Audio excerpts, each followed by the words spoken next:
ಯುಗ ಯುಗಾದಿ ಕಳೆದರು. ಪಕ್ಷಿಗಳಲ್ಲಿ ನವಿಲು, ಪ್ರಾಣಿಗಳಲ್ಲಿ ಮಾನವ, ಋತುಗಳಲ್ಲಿ ವಸಂತ ಋತು ಶ್ರೇಷ್ಠವಾಗಿರುವಂತೆ ಎಲ್ಲ ಹಬ್ಬಗಳಲ್ಲಿ ಯುಗಾದಿಯು ಶ್ರೇಷ್ಠ. ಈ ಹಬ್ಬವನ್ನು ಭಾರತದಲ್ಲಿ ಬೇರೆ ಬೇರೆ ಹೆಸರಿನಿಂದ ಆಚರಿಸುತ್ತಾರೆ. ಯುಗಾದಿ ಹಬ್ಬವು ಪೌರಾಣಿಕ ಹಾಗೂ ಐತಿಹಾಸಿಕ ವಿಶೇಷತೆಗಳ ದಿನವಾಗಿದೆ. ಇದು ಬ್ರಹ್ಮದೇವನ ಸೃಷ್ಟಿಯ ದಿನ.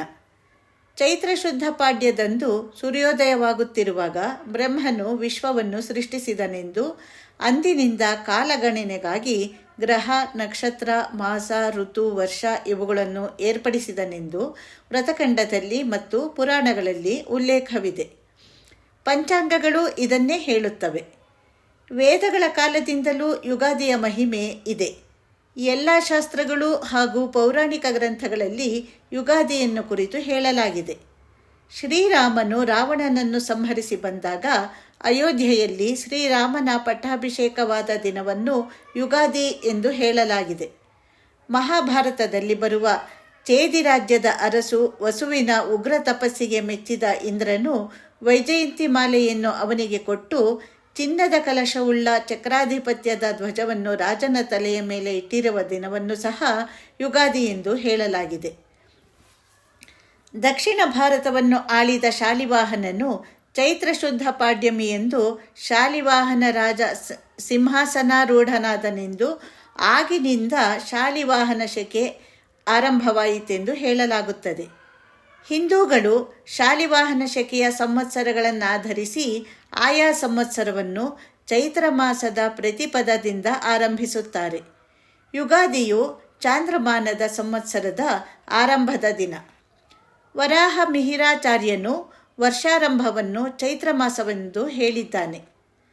ಪಂಚಾಂಗ ಮತ್ತು ಶಾಸ್ತ್ರದ ಪ್ರಕಾರ ಶುಭ ದಿನ ಹಾಗೂ ಅತ್ಯಂತ ಶುಭ ಮುಹೂರ್ತದ 3 ದಿನಗಳೆಂದರೆ ಯುಗಾದಿ, ವಿಜಯದಶಮಿ, ಬಲಿಪಾಡ್ಯಮಿ ಮತ್ತು ಅಕ್ಷಯ ತದಿಗೆ.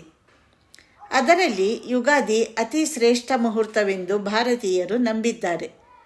ವರ್ಷದ ಶುಭ ದಿನವಾದ ಯುಗಾದಿಯನ್ನು ಮಂಗಳ ಕಾರ್ಯವನ್ನು ಮಾಡಲು ಯೋಗ್ಯ ದಿನವೆಂದು ಹೇಳಲಾಗುತ್ತದೆ.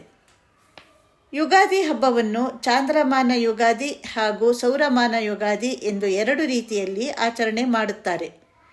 ಚಂದ್ರನ ಚಲನೆಯನ್ನಾಧರಿಸಿ ದಿನಗಣನೆ ಮಾಡುವುದನ್ನು ಚಾಂದ್ರಮಾನ ಹಾಗೂ ಸೂರ್ಯನ ಗತಿಯಿಂದ ಎಣಿಕೆ ಮಾಡುವುದನ್ನು ಸೌರಮಾನ ಎನ್ನುತ್ತಾರೆ. ಕರ್ನಾಟಕದಲ್ಲಿ ಚಾಂದ್ರಮಾನ ಪದ್ಧತಿ ಮೊದಲಿನಿಂದ ರೂಢಿಯಲ್ಲಿದೆ. ಭೂಮಿಯಿಂದ ನೋಡಿದಾಗ ಸೂರ್ಯ, ಚಂದ್ರ, ಗ್ರಹಗಳು ನಕ್ಷತ್ರ ಮಂಡಲದಿಂದಾದ ರಾಶಿಚಕ್ರದಲ್ಲಿ ದಿನೇ ದಿನೇ ನಿಧಾನವಾಗಿ ಸಂಚರಿಸಿದಂತೆ ಕಾಣುತ್ತವೆ. ಜ್ಯೋತಿಷ್ಯ ಶಾಸ್ತ್ರದಂತೆ ಮೊದಲ ನಕ್ಷತ್ರ ಅಶ್ವಿನಿಯಾಗಿದೆ. ಅಂದರೆ ಮೇಷರಾಶಿಯ 0.13:20 ಡಿಗ್ರಿ ಅಲ್ಲಿ ಸೂರ್ಯನಿದ್ದಾಗ ಭೂಮಿಯ ಉತ್ತರಾರ್ಧಗೋಳದಲ್ಲಿ ಸಸ್ಯಗಳಲ್ಲಿ ಚಿಗುರು ಕಾಣುತ್ತದೆ. ಇದೇ ಚಾಂದ್ರಮಾನ ಯುಗಾದಿ. ಅಶ್ವಿನಿ ನಕ್ಷತ್ರಕ್ಕೆ ಸೂರ್ಯನು ಪ್ರವೇಶಿಸುವ ಕಾಲಕ್ಕೆ ಹೊಸ ವರ್ಷ ಎಂದು ಹೇಳುವರು. ಇದೇ ಸೌರಮಾನ ಯುಗಾದಿ. ಸಾಮಾನ್ಯವಾಗಿ ಇದು ಏಪ್ರಿಲ್ 14ನೇ ತಾರೀಕಿಗೆ ಬರುತ್ತದೆ. ಆದರೆ ಚಂದ್ರನ ಗತಿ ಅತಿ ವೇಗವಾದ್ದರಿಂದ ಪ್ರತಿ ಪ್ರದಕ್ಷಿಣೆಗೂ 1 ತಿಂಗಳಾಗಿ 12 ಪ್ರದಕ್ಷಿಣೆಗೆ ಚಾಂದ್ರಮಾನ ಸಂವತ್ಸರವಾಗುತ್ತದೆ. ರವಿಚಂದ್ರರ ಗತಿಯನ್ನವಲಂಬಿಸಿ 11ರಿಂದ 13 ಪೂರ್ಣಿಮೆ ಅಮಾವಾಸ್ಯೆಗಳಿಗೊಂದು ಚಾಂದ್ರಮಾನ ಯುಗಾದಿ ಆಗುತ್ತದೆ. ದಕ್ಷಿಣ ಭಾರತೀಯರು ಚಾಂದ್ರಮಾನವನ್ನು ಅನುಸರಿಸಿ ಚೈತ್ರ ಶುದ್ಧ ಪಾಡ್ಯಮಿ ಎಂದು ಯುಗಾದಿ ಹಬ್ಬವನ್ನು ಆಚರಿಸುತ್ತಿರುವರು. ಕರ್ನಾಟಕ, ಆಂಧ್ರ ಪ್ರದೇಶ, ಮಹಾರಾಷ್ಟ್ರ, ಗುಜರಾತ್ಗಳಲ್ಲಿ ಚಾಂದ್ರಮಾನ ಯುಗಾದಿ ಆಚರಿಸಿದರೆ, ತಮಿಳುನಾಡು, ಕೇರಳ ಮತ್ತು ಉತ್ತರ ಭಾರತದ ಕೆಲವು ಸ್ಥಳಗಳಲ್ಲಿ ಸೌರಮಾನ ಯುಗಾದಿ ಆಚರಿಸುತ್ತಾರೆ. ಉತ್ತರ ಭಾರತದಲ್ಲಿ ಕಾರ್ತಿಕ ಶುದ್ಧ ಪಾಡ್ಯಮಿಯನ್ನು ಯುಗಾದಿ ಎನ್ನುವರು. ವಿದೇಶೀಯರ ಮತ್ತು ಭಾರತೀಯರ ಹೊಸ ವರ್ಷದಲ್ಲಿ ತುಂಬ ವ್ಯತ್ಯಾಸವಿದೆ. ವಿದೇಶೀಯರ ಜನವರಿ 1ರಂದು ಶುರುವಾಗುವ ಹೊಸ ವರ್ಷದಲ್ಲಿ ಜನರು ಕುಡಿದು ಕುಪ್ಪಳಿಸಿ ರಾತ್ರಿ 12 ಗಂಟೆಯ ನಂತರ ಹೊಸ ವರ್ಷ ಆಚರಿಸುತ್ತಾರೆ. ಅಹಿತಕರ ಘಟನೆಗಳನ್ನು ತಡೆಯಲು ಸರ್ಕಾರ ಕಠೋರ ಕ್ರಮ ತೆಗೆದುಕೊಳ್ಳುತ್ತದೆ. ಯಾವುದೇ ವಿಶೇಷ ಬದಲಾವಣೆ ಪ್ರಕೃತಿಯಲ್ಲಿ ಕಾಣುವುದಿಲ್ಲ. ಆದರೆ ಯುಗಾದಿಯ ಸಮಯದಲ್ಲಿ ವಾತಾವರಣದಲ್ಲಿ ಚಳಿಯು ಕಡಿಮೆಯಾಗಿ ಚೈತ್ರ ಮಾಸದಿಂದ ವಸಂತ ಋತು ಶುರುವಾಗುತ್ತದೆ. ವನಗಳೆಲ್ಲ ಚಿಗುರಿ ಹೂ ಬಿಟ್ಟು ಯುಗಾದಿಯ ಹರ್ಷವನ್ನು ಬೀರುವುವು. ಎಲ್ಲಿ ನೋಡಿದರೂ ಮರ ಗಿಡ ಬಳ್ಳಿಗಳು ಹಸಿರಾಗಿ ನಳನಳಿಸುತ್ತಿರುವುದು ಕಂಡುಬರುತ್ತದೆ. ಹೊಸ ವರ್ಷದ ಪ್ರಾರಂಭದ ಸಂಕೇತವಾದ ಯುಗಾದಿಯನ್ನು ಬಡವ ಬಲ್ಲಿದರೆಂಬ ತಾರತಮ್ಯವಿಲ್ಲದೆ ಎಲ್ಲ ಹಿಂದೂಗಳೂ ಆಚರಿಸುತ್ತಾರೆ. ರೈತರು ಎತ್ತುಗಳನ್ನು ಶೃಂಗರಿಸಿ ಸಂಭ್ರಮದಿಂದ ಹಬ್ಬವನ್ನು ಆಚರಿಸುತ್ತಾರೆ. ವ್ಯಾಪಾರಿಗಳು ಹಾಗೂ ಇನ್ನಿತರರು ಅಂದಿನ ದಿನವೇ ಶುಭ ಕಾರ್ಯವನ್ನು ಮಾಡುತ್ತಾರೆ. ಯುಗಾದಿ ಬಂದಿತೆಂದರೆ ಎಲ್ಲೆಡೆಯಲ್ಲಿ ಸಂತೋಷ ಸಂಭ್ರಮ ತುಂಬಿ ತುಳುಕುತ್ತಿರುತ್ತದೆ. ಯುಗಾದಿಯ ದಿನ ಮುಂಜಾನೆ ಬೇವು ಮಿಶ್ರಿತ ನೀರಿನಿಂದ ಸ್ನಾನ ಮಾಡಿ ಹೊಸ ಬಟ್ಟೆ ಧರಿಸಿ ತಮ್ಮ ತಮ್ಮ ದೇವರನ್ನು ಪೂಜಿಸುತ್ತಾರೆ. ಮನೆಗಳ ಮುಂಬಾಗಿಲಿಗೆ ಮತ್ತು ದೇವರ ಕೋಣೆಯ ಬಾಗಿಲಿಗೆ ಎಳೆಯ ಹಸಿರು ಮಾವಿನೆಲೆ ಮಧ್ಯೆ ಬೇವಿನ ಎಲೆ ಮತ್ತು ಹೂಗಳ ಗೊಂಚಲು ಸೇರಿಸಿ ತೋರಣವನ್ನು ಕಟ್ಟುವರು. ಮನೆಯ ಮುಂದೆ ಬಣ್ಣ ಬಣ್ಣದ ರಂಗೋಲಿಯನ್ನು ಹಾಕುತ್ತಾರೆ. ಬೇವು ಬೆಲ್ಲವು ಸುಖ ದುಃಖ ರಾತ್ರಿ ಹಗಲಿನ ಸಂಕೇತವಾಗಿದೆ. ಮಾನವರ ಬದುಕಿನಲ್ಲಿ ಸುಖ ದುಃಖಗಳು ಅವಿಭಾಜ್ಯ ಅಂಶಗಳು. ಇವೆಲ್ಲವುಗಳೊಂದಿಗೆ ಸಮತೋಲನ ಕಾಯ್ದುಕೊಂಡೇ ಮನುಷ್ಯ ಬದುಕಬೇಕು. ಜೀವನ ಕಷ್ಟ ಸುಖ ನೋವು ನಲಿವುಗಳ ಸಮ್ಮಿಶ್ರಣವಾಗಿದೆ. ಇವೆರಡೂ ಒಟ್ಟಿಗೇ ಇರುವವು. ಎರಡನ್ನೂ ಸಮದೃಷ್ಟಿಯಿಂದ ಸವಿಯುವುದನ್ನು ಕಲಿಯಲೆಂದೇ ಯುಗಾದಿಯಂದು ಬೇವು ಬೆಲ್ಲವನ್ನು ತಿನ್ನಿಸುವರು. ಅಂದು ಹುಣಸೆಹಣ್ಣು ಬೆಲ್ಲ ಮಾವಿನಕಾಯಿ ಉಪ್ಪು ಮೆಣಸು ಬೇವು ಇತ್ಯಾದಿಗಳ ಮಿಶ್ರಣ ಮಾಡಿ ಊಟದ ಮೊದಲು ಸೇವಿಸುವರು. ನೋವು ನಲಿವು ಎರಡಕ್ಕೂ ನಾವು ಸ್ವಾಗತ ನೀಡಬೇಕು. ನಾವು ಬೇವಿನ ಸಮಾನವಾದ ದುಃಖ ಅಶಾಂತಿಯ ಪ್ರಪಂಚದಲ್ಲಿದ್ದರೂ ಬೆಲ್ಲದ ಸಮಾನವಾದ ಶಾಂತಿ ಅತೀಂದ್ರಿಯ ಸುಖ ಆತ್ಮೀಯತೆ ಸ್ನೇಹ ಮಧುರತೆಯ ಅನುಭವ ಮಾಡಬೇಕು ಎಂಬ ನಿಜ ಅರ್ಥವನ್ನು ಅರಿತುಕೊಳ್ಳಬೇಕು. ಬೇವಿನ ಎಲೆಯು ಮಾನವನ ಆರೋಗ್ಯಕ್ಕೆ ಸಹಕಾರಿಯಾಗುವುದು. ಶತಾಯುರ್ವಜ್ರದೇಹಾಯ ಸರ್ವಸಂಪತ್ಕರಾಯ ಚ ಸರ್ವಾರಿಷ್ಟ ವಿನಾಶಾಯ ನಿಂಬಕಂ ದಳಭಕ್ಷಣಂ. ಆಯುರ್ವೇದವು ಬೇವಿನ ಮಹಿಮೆಯನ್ನು ಸಾರಿದೆ.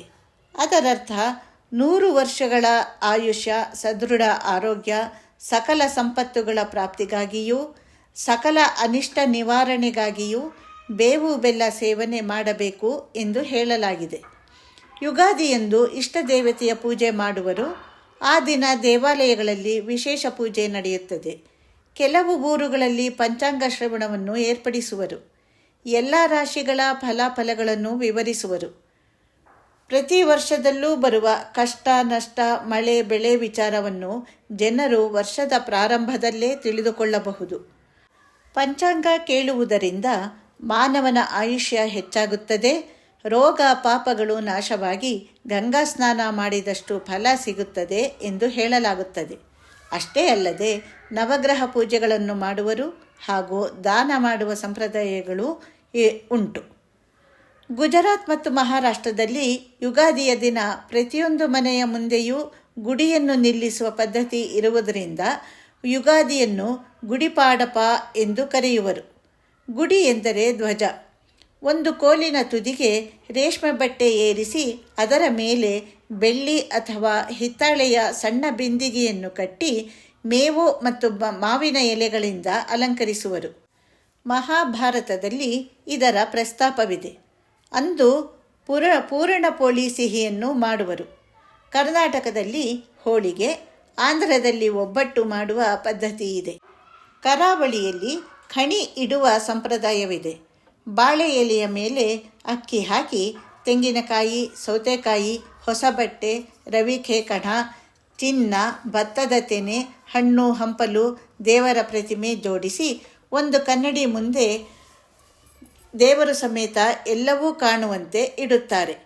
ಯುಗಾದಿಯ ಹಬ್ಬದಂದು ಬೆಳಗ್ಗೆ ಎದ್ದು ಪೂಜೆ ಮಾಡಿ ಕನ್ನಡಿಯಲ್ಲಿ ದೇವರ ದರ್ಶನ ಪಡೆಯುತ್ತಾರೆ. ತದನಂತರ ದೇಗುಲಕ್ಕೆ ಹೋಗುವರು. ಸಿಹಿ ಊಟ ಗುರು ಹಿರಿಯರ ಭೇಟಿ ಪಂಚಾಂಗ ಶ್ರವಣ ಮಾಡುತ್ತಾರೆ. ಯುಗಾದಿಯ ಮಾರನೆಯ ದಿನವೂ ಹಬ್ಬದ ವಾತಾವರಣವೇ ಇರುತ್ತದೆ. ಮುಂಜಾನೆ ಎದ್ದು ಸ್ನಾನ ಮಾಡಿ ಮಡಿಯುಟ್ಟು ದೇವರನ್ನು ಪೂಜಿಸಿ ಗುರು ಹಿರಿಯರಿಗೆ ನಮಸ್ಕರಿಸುವರು. ಅಂದು ವರ್ಷ ತೊಡಕು ಎಂದು ಆಚರಿಸಲಾಗುತ್ತದೆ. ಅಂದರೆ ಸತ್ಕಾರ್ಯಗಳಿಗೋಸ್ಕರ ನಮ್ಮನ್ನು ತೊಡಗಿಸಿಕೊಳ್ಳುವ ದಿನ. ವರ್ಷವಿಡೀ ಸುಖ ನೀಡುವಂತೆ, ಕಷ್ಟ ನಿವಾರಿಸುವಂತೆ ದೇವರಲ್ಲಿ ಕೇಳಿಕೊಳ್ಳುವ ದಿವಸ. ಈ ದಿನ ಯಾರಿಗೆ ಏನನ್ನು ನೀಡುತ್ತಾರೆಯೋ ಅದು ಇಡೀ ವರ್ಷದವರೆಗೆ ಇರುತ್ತದೆ ಎಂಬ ನಂಬಿಕೆ ಇದೆ. ಅಷ್ಟೇ ಅಲ್ಲದೆ ಅಂದು ಬಿದಿಗೆಯ ದಿನ ಚಂದ್ರದರ್ಶನ ಮಾಡುವರು. ಯುಗಾದಿ ಎಂಬ ಶಬ್ದವು ಸಂಸ್ಕೃತದ ಯುಗ ಮತ್ತು ಆದಿ ಎಂಬ ಎರಡು ಶಬ್ದಗಳಿಂದ ಕೂಡಿದೆ. ಸೃಷ್ಟಿ ನಾಟಕದಲ್ಲಿ 4 ಯುಗಗಳು ಇವೆ: ಸತ್ಯಯುಗ, ತ್ರೇತಾಯುಗ, ದ್ವಾಪರಯುಗ ಮತ್ತು ಕಲಿಯುಗ. ಆದಿ ಎಂದರೆ ಪ್ರಾರಂಭ, ಪೂರ್ವಕಾಲ ಎಂದಾಗುತ್ತದೆ. ವರ್ತಮಾನ ಸಮಯ ಕಲಿಯುಗದ ಕೊನೆಯ ಹಾಗೂ ಸತ್ಯಯುಗದ ಸಂಗಮ ಸಮಯ ಸಂಗಮಯುಗವಾಗಿದೆ. ಹೀಗೆ ಕಲಿಯುಗದ ಅಂಧಕಾರದ ರಾತ್ರಿಯನ್ನು ಸತ್ಯಯುಗದ ಜ್ಞಾನದ ಬೆಳಕನ್ನಾಗಿ ಪರಿವರ್ತಿಸುವ ಉದಯ ಕಾಲವೇ ಯುಗಾದಿ. ಈ ಯುಗಾದಿಯ ಸಮಯದಲ್ಲಿ ನಿರಾಕಾರ ಶಿವನು ಪ್ರಜಾಪಿತ ಬ್ರಹ್ಮರವರ ಶರೀರದಲ್ಲಿ ಪ್ರವೇಶ ಮಾಡಿ ಹೊಸ ಸೃಷ್ಟಿಯ ಸ್ಥಾಪನೆ ಮಾಡುವನು. ಕಲಿಯುಗದ ತಮೋಪ್ರಧಾನ ಮನುಷ್ಯಾತ್ಮರಿಗೆ ಸತ್ಯಜ್ಞಾನವನ್ನು ನೀಡಿ ಅವರಿಗೆ ಸಹಜ ರಾಜಯೋಗವನ್ನು ಕಲಿಸಿ ಅವರನ್ನು ಸ್ವರ್ಗ ಅಥವಾ ರಾಮರಾಜ್ಯಕ್ಕಾಗಿ ಬೇಕಾಗುವ ಶ್ರೀ ಲಕ್ಷ್ಮೀನಾರಾಯಣ, ಶ್ರೀರಾಮ ಸೀತೆಯರ ಸಮಾನ ದೇವಾತ್ಮರನ್ನಾಗಿ ಮಾಡುತ್ತಾನೆ. ಅದಕ್ಕಾಗಿಯೇ ರಾಮಾಯಣದಲ್ಲಿ ಇಂದ್ರನು ವೈಜಯಂತಿ ಮಾಲೆಯನ್ನು ಹಾಗೂ ಚಿನ್ನದ ಕಲಶವನ್ನು ವಸುವಿಗೆ ನೀಡಿದ ದಿನವೆಂದು ಹೇಳಲಾಗುತ್ತದೆ. ನಿಜವಾಗಿ ಸತ್ಯಯುಗಾದಿ ಸಂಗಮಯುಗವಾಗಿದೆ. ಈ ಯುಗ ಬರುವುದು ಕಲ್ಪಕ್ಕೊಮ್ಮೆ ಮಾತ್ರ. ಅನೇಕ ಕಾಲಚಕ್ರಗಳು ಅನಾದಿ ಕಾಲದಿಂದ ನಡೆಯುತ್ತಾ ಬಂದಿವೆ. ಉದಾಹರಣೆಗೆ 60 ಸೆಕೆಂಡಿಗೆ 1 ನಿಮಿಷ, 60 ನಿಮಿಷಕ್ಕೆ 1 ಗಂಟೆ, 24 ಗಂಟೆಗೆ 1 ದಿನ, 7 ದಿನಗಳಿಗೆ 1 ವಾರ, 30 ದಿನಗಳಿಗೆ 1 ತಿಂಗಳು, 12 ತಿಂಗಳಿಗೆ 1 ವರ್ಷದಂತೆ ಈ ಸೃಷ್ಟಿ ನಾಟಕವು 5000 ವರ್ಷದ್ದಾಗಿದೆ. ಈಶ್ವರೀಯ ಜ್ಞಾನದ ಪ್ರಕಾರ ಸತ್ಯಯುಗಕ್ಕೆ 1250 ವರ್ಷ, ತ್ರೇತಾಯುಗಕ್ಕೆ 1250 ವರ್ಷ, ದ್ವಾಪರ ಯುಗಕ್ಕೆ 1250 ವರ್ಷ ಹಾಗೂ ಕಲಿಯುಗಕ್ಕೆ 1250 ವರ್ಷಗಳಂತೆ ಒಟ್ಟು ಇಡೀ 4 ಯುಗಕ್ಕೆ 5000 ವರ್ಷಗಳಿವೆ. ಈ ರೀತಿ 4 ಯುಗಗಳನ್ನು ಸೇರಿ 1 ಕಲ್ಪ ಆಗುತ್ತದೆ. ಈ ಕಾಲಚಕ್ರ 5000 ವರ್ಷಕ್ಕೊಮ್ಮೆ ಪುನರಾವರ್ತನೆಯಾಗುತ್ತದೆ. ಪರಮಪಿತ ಪರಮಾತ್ಮನಾದ ಶಿವನು ಸಂಗಮ ಯುಗದಲ್ಲಿ, ಅಂದರೆ ಕಲಿಯುಗದ ಅಂತ್ಯ ಹಾಗೂ ಸತ್ಯಯುಗದ ಆರಂಭದ ಸಮಯ, ಒಮ್ಮೆ ಮಾತ್ರ ಈ ಭೂಮಿಗೆ ಬಂದು ವಿಶ್ವ ಪರಿವರ್ತನೆ ಮಾಡುತ್ತಾನೆ. ಅದರ ಸ್ಮರಣಾರ್ಥವಾಗಿಯೇ ಯುಗಾದಿಯನ್ನು ವರುಷ ಆಚರಿಸುತ್ತಾರೆ. ಈ ರೀತಿಯಾಗಿ ಯುಗಾದಿಯು ನಾಡಿಗೆ ಮಾತ್ರವಲ್ಲದೆ ಇಡೀ ವಿಶ್ವಕ್ಕೆ ಉಜ್ವಲತೆಯನ್ನು, ಜನತೆಗೆ ಸುಖ ಶಾಂತಿಯನ್ನು ನೀಡುವ ವಜ್ರ ಸಮಾನ ಸಮಯವಾಗಿದೆ. ಹೀಗೆ ಯುಗಾದಿಯು ಭಕ್ತರಿಗಾಗಿ, ವಿಶಾಲ ಹೃದಯದ ಶಿವ ಶರಣೆಯರಿಗಾಗಿ, ಮುಕ್ತಿ ಬಯಸುವ ಆರಾಧಕರಿಗಾಗಿ, ಶಿವನು ಭಕ್ತರ ಕರೆಗೆ ಓಗೊಟ್ಟು ಅವರ ಭಕ್ತಿಯ ಫಲವನ್ನು ನೀಡಲು ಧರೆಗೆ ಬಂದಿದ್ದಾನೆ ಎಂಬ ಪರಮ ಸಂದೇಶವನ್ನು ನೀಡುವ ಮಹಾನ್ ಪರ್ವವೇ ಯುಗಾದಿಯಾಗಿದೆ. ಅನೇಕ ವೈರಾಣುಗಳ ಮತ್ತು ಕಾಯಿಲೆಗಳ ಮಹಾಯುದ್ಧದ ಕಠಿಣ ಕಾಲದಲ್ಲಿ ಹಬ್ಬದ ಆಚರಣೆ ಕಷ್ಟಕರವಾಗಿದೆ. ಇನ್ನೊಂದು ಕಡೆ ಜೀವನಾವಶ್ಯಕ ವಸ್ತುಗಳ ಬೆಲೆ ಗಗನಕ್ಕೇರಿದೆ. ಈ ಸಂಕಷ್ಟದ ಸಮಯದಲ್ಲಿ ಕರುಣಾಮಯಿ ದಯಾಸಾಗರನಾದ ಪರಮಾತ್ಮನ ಕೃಪೆಯು ನಮ್ಮ ಮೇಲೆ ಸದಾ ಇರಲಿ ಎಂದು ಎಲ್ಲರೂ ಪ್ರಾರ್ಥನೆ ಮಾಡೋಣ. ಅವನ ಸತ್ಯಜ್ಞಾನವನ್ನು ತಿಳಿಯಲು ಮತ್ತು ಜೀವನವನ್ನು ಸುಖ ಶಾಂತಿಯಿಂದ ತುಂಬಿಸಿಕೊಳ್ಳಲು ಹತ್ತಿರದ ಈಶ್ವರೀಯ ವಿಶ್ವವಿದ್ಯಾಲಯಕ್ಕೆ ಬನ್ನಿ. ಯುಗ ಯುಗಾದಿ ಕಳೆದರೂ ಯುಗಾದಿ ಮರಳಿ ಬರುತ್ತಿದೆ. ಯುಗ ಯುಗಾದಿ ಕಳೆದರೂ ಯುಗಾದಿ ಮರಳಿ ಬರುತ್ತಿದೆ. ಹೊಸ ವರುಷಕ್ಕೆ ಹೊಸ ಹರುಷವ ಹೊಸತು ಹೊಸತು ತರುತ್ತಿದೆ. ಹೊಸತು ಹೊಸತು ತರುತ್ತಿದೆ. ಯುಗ ಯುಗಾದಿ ಕಳೆದರೂ ಯುಗಾದಿ ಮರಳಿ ಬರುತ್ತಿದೆ. ಹೊಸ ವರುಷಕ್ಕೆ ಹೊಸ ಹರುಷವ ಹೊಸತು ಹೊಸತು ತರುತ್ತಿದೆ. ಹೊಸತು ಹೊಸತು ತರುತ್ತಿದೆ. ಹೊಸತು ಹೊಸತು ತರುತ್ತಿದೆ.